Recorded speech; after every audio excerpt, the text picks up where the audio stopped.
We're continuing our study in Christians in the workplace. Tonight we're going to be kind of going over this final section within our themes called The Viewpoint of Others, working as godly examples. Here's our study. I got some pointers on my PowerPoint saying that it's kind of small and kind of tough to read. So I'm going to zoom in here through the power of technology and show you that this is where we're at. So we've been going through these three lessons here that are all really intended to try to give us a foundation of biblical references and points to help us kind of start our study. We've gone through the work of God and working unto God, not unto men, God's viewpoint. Now we're at the viewpoint of others, working as godly examples. I want to just take us through a quick review because I felt like a lot of my things that I kind of went over had a lot of references to Bible verses, but we actually never got to all of them. And so I want to try to do something to kind of help us build this biblical foundation that we've been kind of theming on. So God's viewpoint of our work. On Sunday, we talked about Exodus 31, and it was around this story that kind of showed a bunch of skilled workers that God had given this talent to, and he asked them all to kind of come and help do various things that were all specific to building and providing things for the tabernacle, which was very important, I would imagine, to God. And so I think one of the points that I intended to try to make was that these individuals within the verses, it showed that they were I can't recall the exact term, but artisans, artisans was part of it, being that they were skilled, but they were touched to the heart, that they were willing to go and wanting to help. They wanted to do all of these things, and I felt like it was because they recognized that this was something specific to God, specific for God. It was for the tabernacle, and so they had this drive to want to do these things. And so I wanted to try to make that parallel with our jobs here today. Is like, are we looking at our jobs in that same manner of us doing these things for God?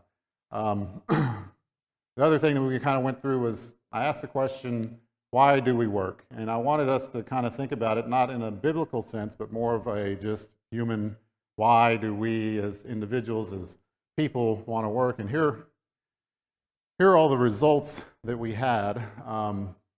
The biggest one, the way that this slide works is that the more answers that kind of answer the same thing, the larger the print gets. And so most people said provide for family. Money obviously was one of them. But there's a lot of different things in here. To feel productive, world revolves around money, provided to live, gain knowledge, I enjoy it, self-esteem. There are all of these various, reasons that people work. And what I wanted to do was try to look at these responses and try to see if there's biblical reference to why we work. So, provided for our families, support of our families, to provide. Are there any verses in the Bible that you can think of that would support this idea that we had of why we work? Not a trick question.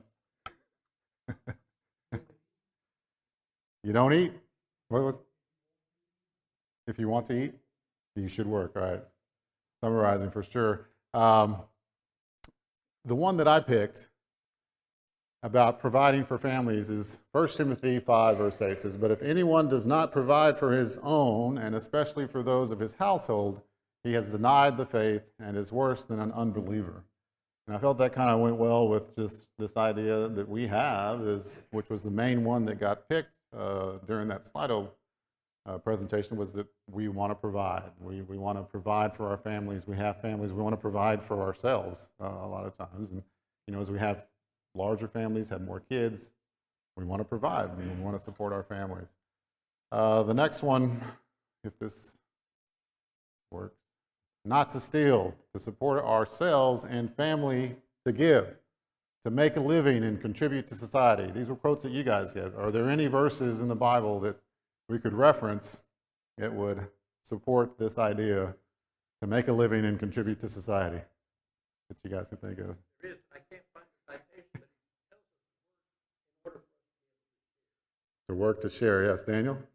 Yeah, that's Ephesians 4:28. Let the thief no longer steal, but let him labor, doing honest work with his own hands, so that he may have something to share with anyone in need. Yeah. Any others that y'all can think of? I don't remember what I put up here, but imagine it's not one that y'all picked. Maybe, I don't know. Or maybe it is. Is that the one you said? Ephesians 4:28? Let him who stole steal no longer, but rather let him labor, working with his hands what is good, that he may have something to give him who has need. So I kind of felt that went well with we're not to steal. We want to contribute to society and things like that. Let me see what this next one is. Cash, checks, money, dollar signs, dollar sign. If a man does not work to eat, I guess we're probably answering the question within the quotes there themselves, but can anybody think of any verses here that might support these quotations? Cashing checks, Ian, what'd you say? Oh. Any thoughts? Doesn't have to be book, chapter, verse. I mean, yeah. Oh yeah, the example that he gave of the reason why he worked. Yeah, we kind of talked about that a little bit, being a tent maker, right? Yeah. The verse I came up with, 2 Thessalonians 3:8, and this is to Jordan's point. It says, "Nor did we eat anyone's bread free of charge, but worked with labor and toil night and day, that we might not be a burden to any of you." And so we need the money. Somebody I think put a quote in here saying, the world revolves around money. And, to get things, we have to have money. And we want to do that so that we aren't a burden to our families, to other people, to be able to contribute to society, to do a lot of different things. If you don't work, you don't eat. If you don't work, you don't eat, right? Yeah. Work hard to play hard. To live, work to live, not live to work. Is there any Bible verses that talk to this?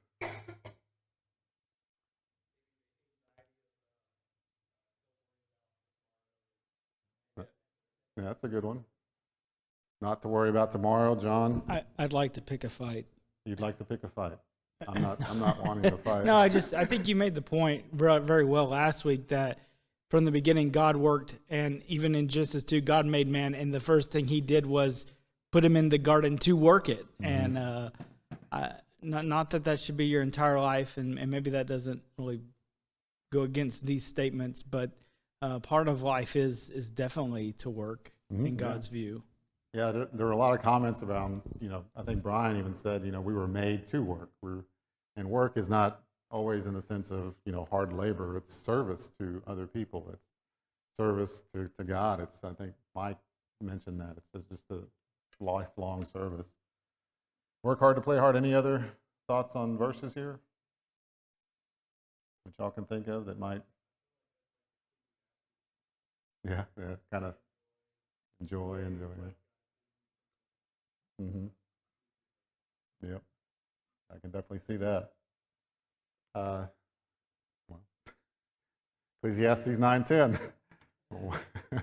Whatever your hand finds to do, do it with your might, for there is no work or device or knowledge or wisdom in the grave where you are going. So, when we are, tasked to do with something or, make a decision to do something, here we are encouraged to do it with all of our heart, I think, with all of our might, with all of our resourcing, but with the idea that we are doing those things for a purpose for God in His service. So, any other thoughts on this one?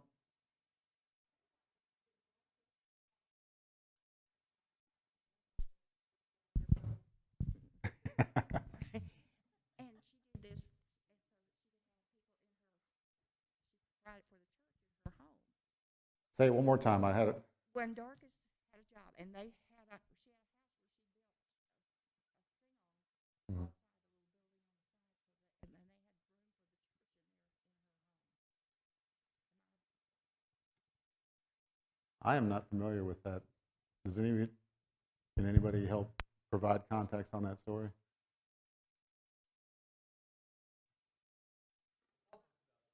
Is it? Is that what it is? Yeah.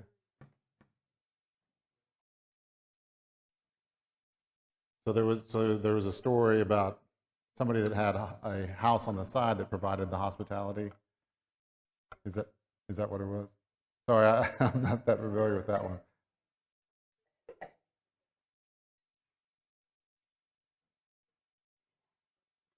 Yeah. Any other thoughts? Okay. How about this one? I enjoy it. Something I enjoy. Vacation. Self-esteem. I enjoy work. Something I enjoy. Vacation. Ian?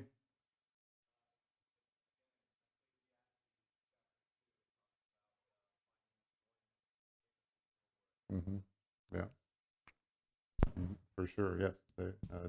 Well, I think it's a dangerous thing, any man that doesn't have a purpose, that is idle. So, of course, you're going to have some self-satisfaction and fulfillment from working hard, from the fruits of your labor. Mm-hmm. They're connected and inextricably connected. Mm-hmm. The one I picked was in Psalms 128. When you eat the labor of your hands, you shall be happy, and it shall be well with you.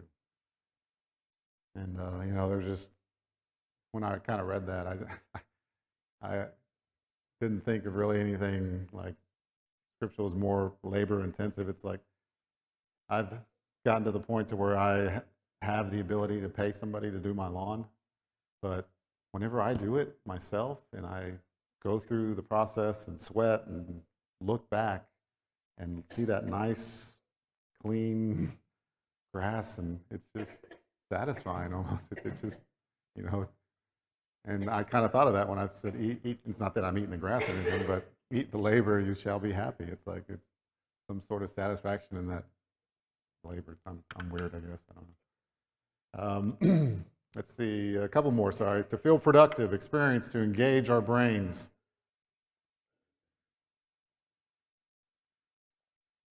David was kind of alluding to it, I think, is where this one's going.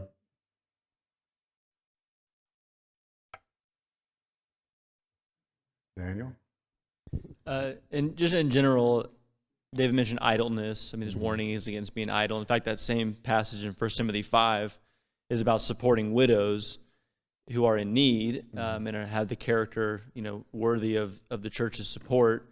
But it says in there at a certain, if they're not a certain age, then they need to, not be supported, because that idleness of just being supported by the church could actually lead to a dangerous situation for them. And there are other warnings for men and women throughout Scripture about idleness leading to danger.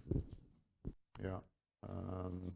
For you yourself know how you ought to follow our example. We were not idle when we were with you.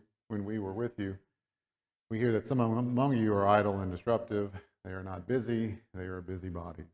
So there is a danger of just becoming idle and not really attempting to continue in just learning things and enhancing your experiences and gaining more wisdom, just in general, I think. But more, I think specifically with the Bible, you can read the Bible several times and always find something else out of it. So, okay.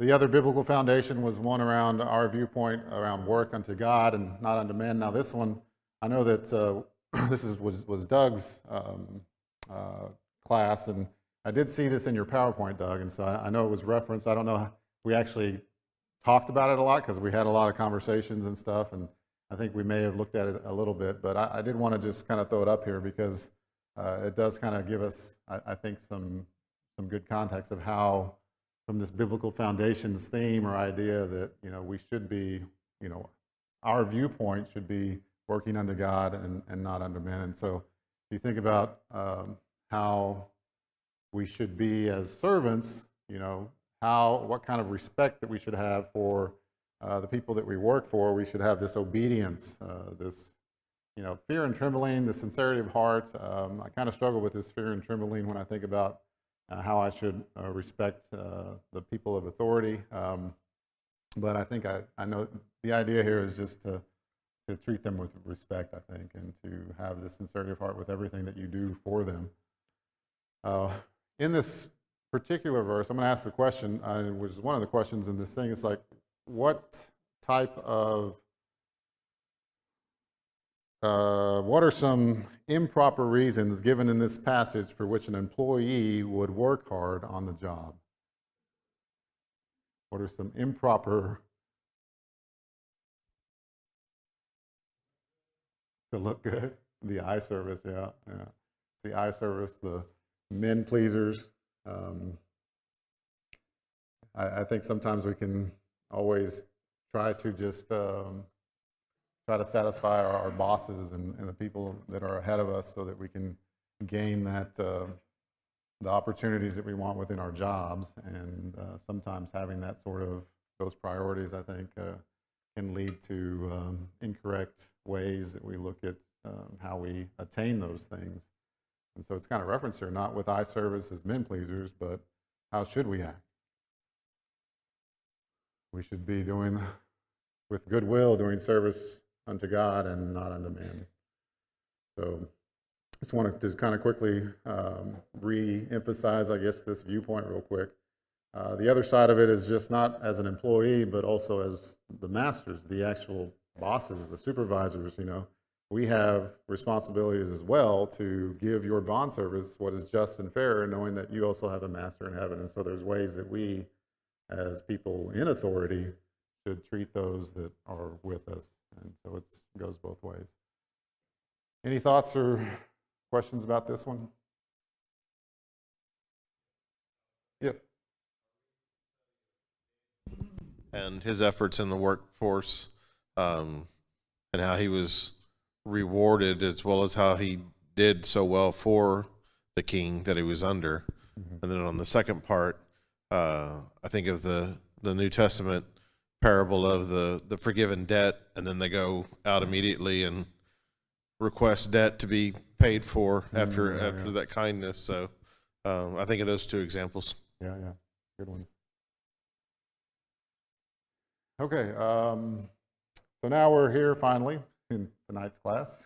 The Biblical Foundations, number 3, viewpoint of others working as godly examples, because really there are effects that our actions have on those that are looking at us, that are observing us. And so we need to kind of be mindful for that. And hopefully tonight will kind of help with that idea. Can we be separate and an example at the same time? And the reason I ask that question is because if you look at all of these verses here, like the first one says, "Now I urge you, brethren, note those who cause divisions and offenses contrary to the doctrine which you have learned, and avoid them." First Corinthians, I guess, do not deceive. Evil company corrupts good morals. Next one, do not be equally yoked together with unbelievers. For what fellowship has righteousness with lawlessness, and what communion has light with darkness? Proverbs, he who walks with wise men will be wise, but the companions of fools will be destroyed. So how can we be separate and an example at the same time?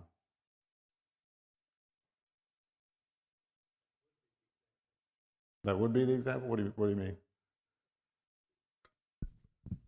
I'll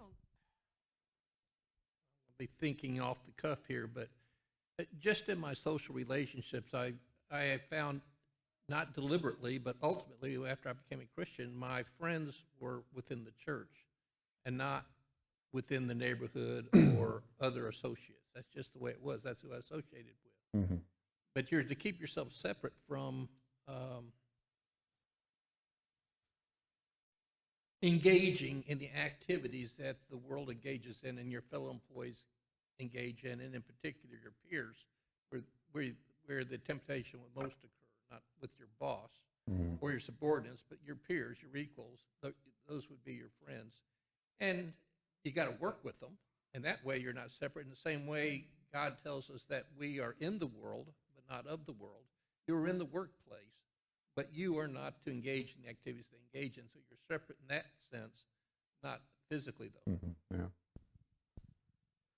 Yeah, your comment about friends kind of triggered a memory. It's like whenever I was first, looking to become baptized, it's like you had all your friends that you were doing these other things with beforehand, and they're your friends. I mean, I had these friends for 10, 15 years, and, you make relationships, you make things, and you share your life with them, and then to change to a different way of thinking and a different way of acting and stuff, it's hard to try to separate those. It was hard for me to separate, not in the sense of, hey, I'm not going to be your friend anymore, but I don't know. I think I kind of struggled with that now, kind of looking back, because they were my friends, and I didn't want to not hang out with them because they were my friends. So.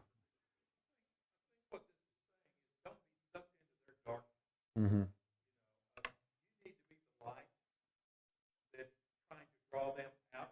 Yeah.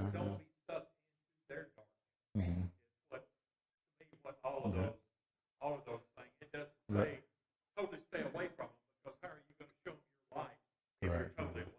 Yeah, yeah. I think it takes a strong, well, I'm looking back at some of the things I did, or, after the fact, takes a strong, or it probably it should have been, I should have been much stronger in a lot of the scenarios of going back and hanging out with them, because they were sucking me back in, it was difficult at times, but, yeah. Yeah, everything's fine, yeah. Practice.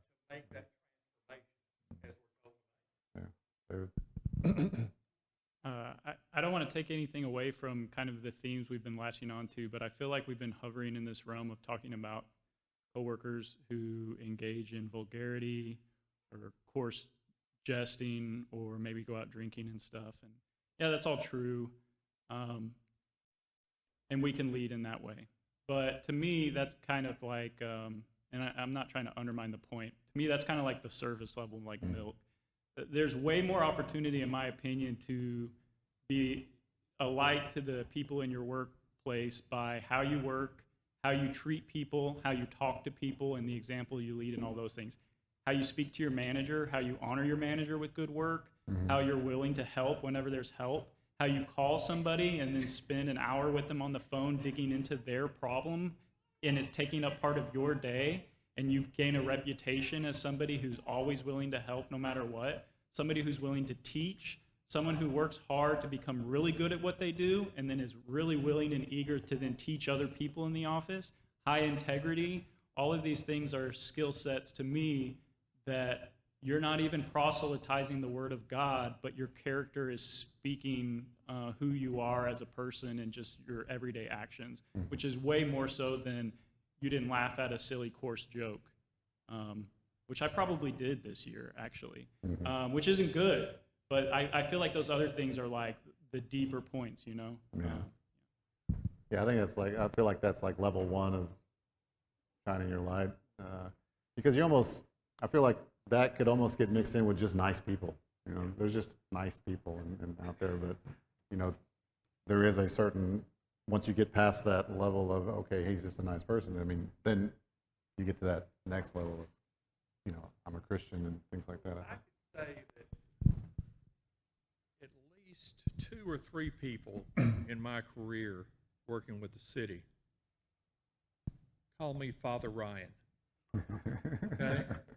Not only did it give me a chance to go over Matthew 23, but that's saying something about how I was presenting myself to the general masses. Yeah. I wasn't walking around wearing a collar and all that type of good stuff, but they knew that type of godly manner was taking place.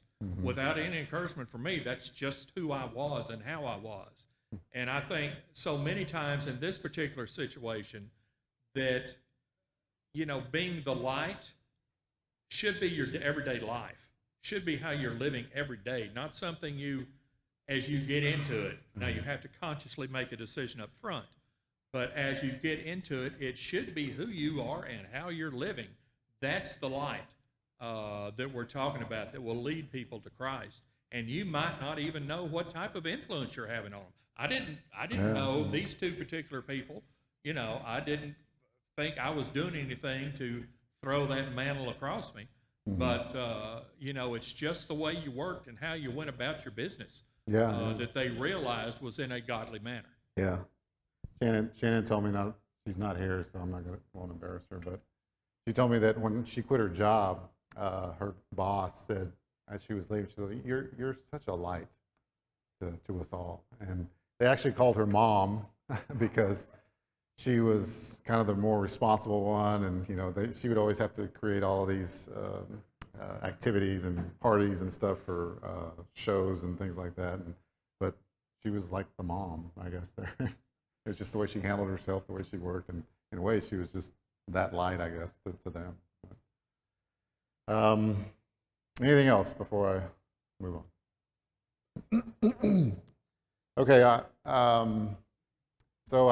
You know, we must live in a world, but we also must be apart from it. And I think there's Bible verses here that kind of help us kind of recognize, you know, those efforts that we have. So do all things without complaining and dispute, that you may become blameless and harmless, children of God without fault in the midst of crooked and a perverse generation, among whom you shine the light in the world. And I was thinking about that verse when you were saying, you know, you just help what you were saying, David, you help all the time, you're doing all these things, you're not complaining. And I kind of thought about that. I didn't know where it was in the PowerPoint, but I'm glad it's here because I feel like it kind of goes well. But questions here on this one. What is our responsibility to the world based off of these verses?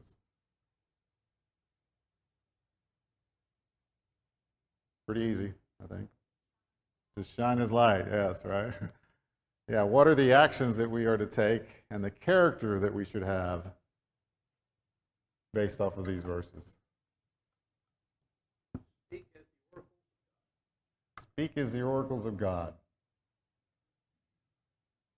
I didn't see that in the text, but I'm sure we can pull it out of that somehow.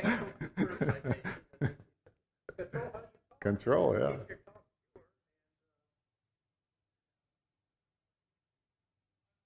The world has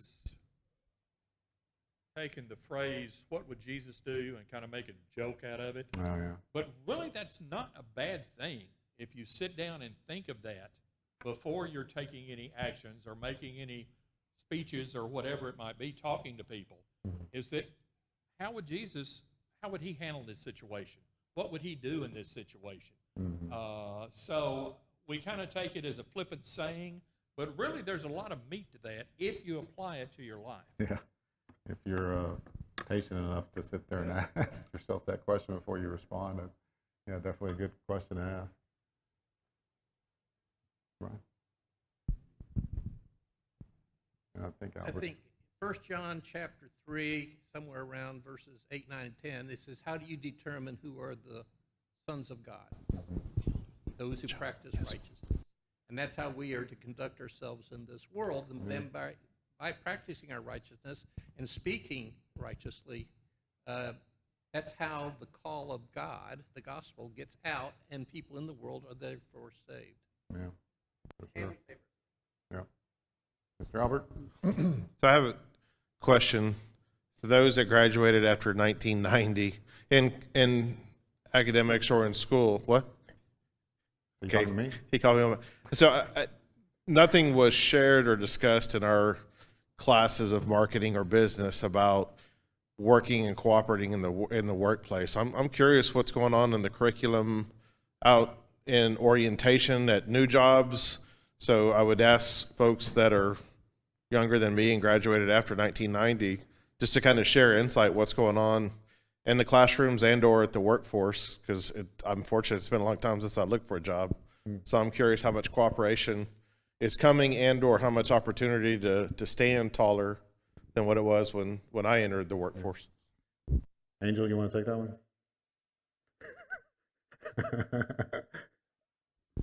He will. I mean, this past summer when I started my job, going along with the comments that are being said, being a light is true. I don't know how it was before 1990, but now I mean, it takes small little acts that I guess back in the day were the norm. I mean, I was preparing my classes during when I had free time at work, and I had coworkers come up to me and ask me questions, and it was, I mean, what Mike was saying, what would Jesus do? And you would spread the gospel, and you just plant the seed and let God do the growth if they want to, know more and whatnot. And I told them and pointed them in the right direction and told them the best that I could. But I mean, just being a Christian and always putting God in first place, anything that you do, it goes a long way. So yeah, that's all I got to say. You apply for a job like your human resource department, what are they saying? What are they offering for those who have guidelines that they'd like to adhere to? I think Hayden has a. I'm sorry. Just calling him Hayden. No, I'm kidding. He's not. Hayden didn't. He didn't raise his hand. I was just giving him a hard time. Unless you want to talk. I don't know that I am going to answer this the way you expect, Albert, but I'll try.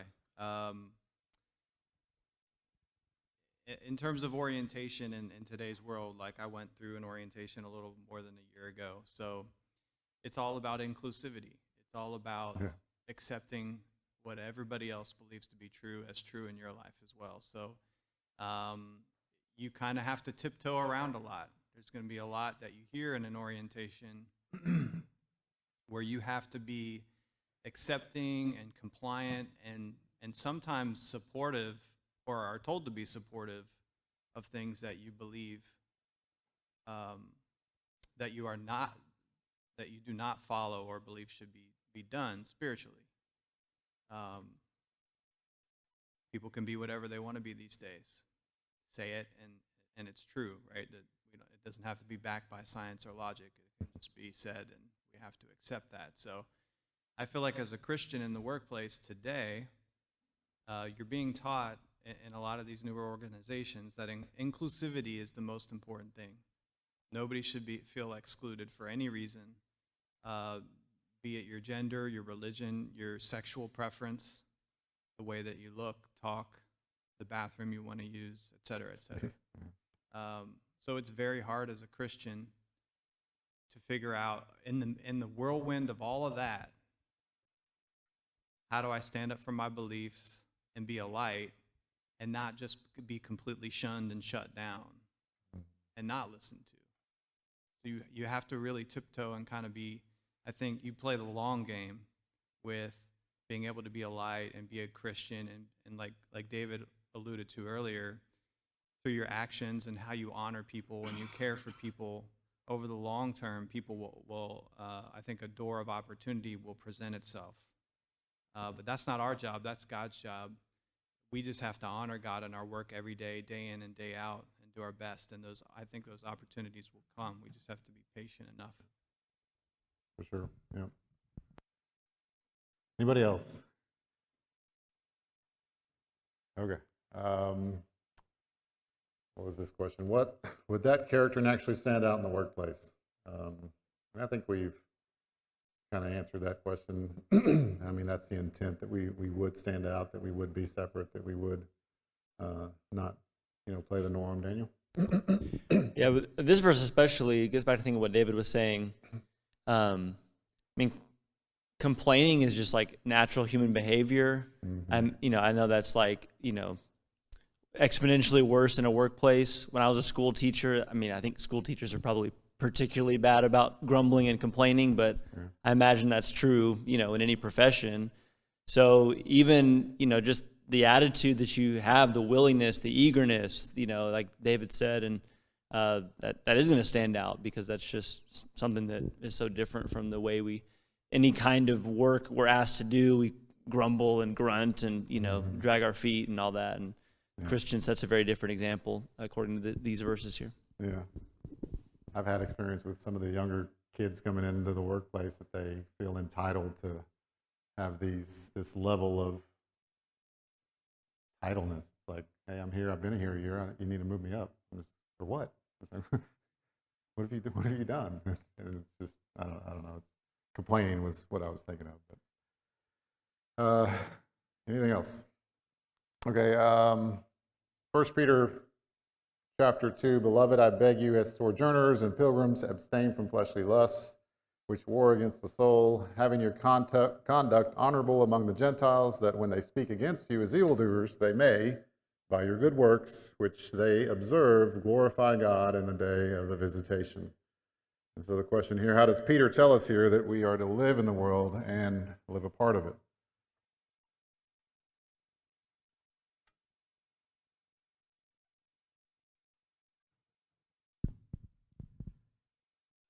Just keep your conduct honorable, so they can't hold anything against you. Mm-hmm.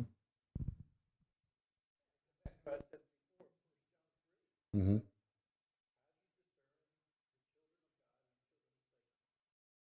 Those who practice unrighteousness are of Satan. Those who practice righteousness are of God. And that and as the servant, as David was talking about, to be a leader in the sense of helping people, teaching, helping hands, that's what sets you apart and demonstrates what a Christian is about, what a child of God is about. Mm-hmm. Can I see somebody else? John? Another good Daniel example. I think that's already been referenced, but he was so honorable that they had to find his goodness to use against him because there was nothing wrong with how he conducted himself. Oh, I underlined that because that was, I felt like he was kind of referencing sojourners, pilgrims. We're, travelers through this world. It's like we're living in it, but we should still be, apart from it. Is the thought here? But and we're being among the Gentiles. We're among the unbelievers. What kind of conduct must we have? And I think David answered it. We should be conducting ourselves honorably. In the way that will, in the end, and abstain from fleshly lust, but in the end, it's going to glorify God.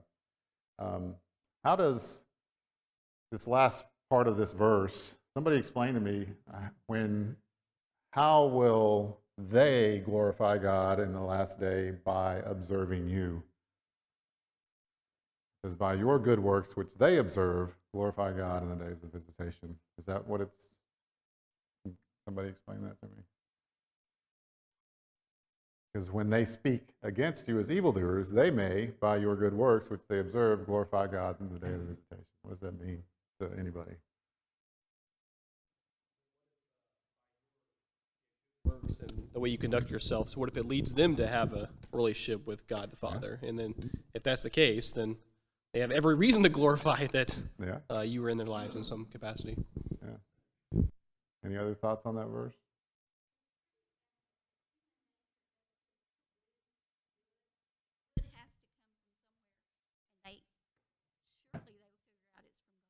Yeah, for sure. Any other thoughts on this verse? In Matthew, we're told that we glorify God by our good works. Mm-hmm. And so I see them, let me put it this way, the closest anyone will come to seeing Jesus in this life is through us. I mean, there's no other way. We are the sons of God, are we not? As Jesus is the Son of God. He is the Son of God. We are a Son of God, but we glorify God by our good works. Therefore, I see them, when they observe our good works, they will see the glory of God, both when they see him on the last day as well as in us today. Yeah.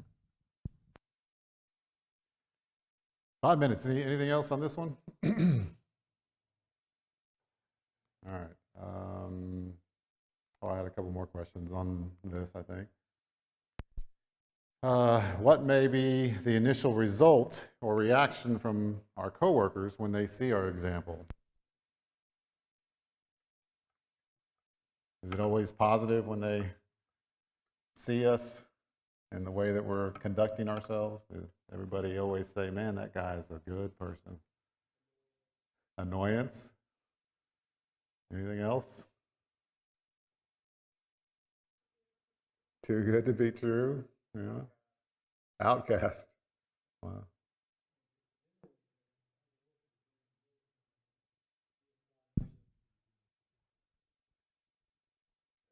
Say that one more time. Sorry. The other workers usually don't appreciate you. The management will, but other workers don't appreciate you when you apply yourself Mhm. to work as hard and as efficiently as you can. Yeah. They see you as a threat to themselves. Oh, yeah, they see you as a threat, yeah. Any other thoughts? I guess it depends on how worldly they are. Mhm. Because anytime good or godliness is around something that's very worldly and dark, it's going to be incongruent with each other. So I think if you're doing what we described earlier, like working hard and being kind and helping others, perhaps that won't be perceived so poorly. But if you're going against the grain on some of the things Ian implied, like not acknowledging certain factors that are so important to our culture today, you're going to be ostracized, I have no doubt. And it's something as a father I'm really nervous about because I'm already well within my career, even as relatively young we're perceived to be, my age group. I'm really not worried about us. I'm worried about Abe and Marshall and Max because I don't know what's coming down the pipe for them and what they'll have to embrace to get ahead. It's worrisome. John Albert? Another thing to add to it is that using the word evildoers, I think maybe the worst case scenario that you could see is having people who, when they see that example, that they use it as an opportunity to attack you, that to come after you, and that seeing it as an opportunity to bring someone down, that, oh, they do the right thing and all these things, and then that's an opportunity for them to come at you and attack you to try and get you to stoop down to their level, to play on their playing field. And that's where I know that's something that I've struggled with starting off in my career, and that there's challenges when people do take that approach. And it's going back to, I think it was the 2 passages ago, that the idea of not disputing doesn't mean that we're necessarily a pushover and that we just allow things to happen, but it's also an aspect of being steadfast and movable, unwavering, that we are so dedicated to the moral code that we live our lives by that there's nothing that can get us to back off of that. And then we are that blameless person where it's not like anybody can bring accusations against us because we conduct ourselves in a way that no matter what situation it is, that there's not going to be an opportunity for them to finally have that, I gotcha moment. Yeah. That's a good comment. Because, I think kind of goes back to this idea of them being threatened by you. It's like they're trying to find ways to bring you down and to make you look bad. Anything else?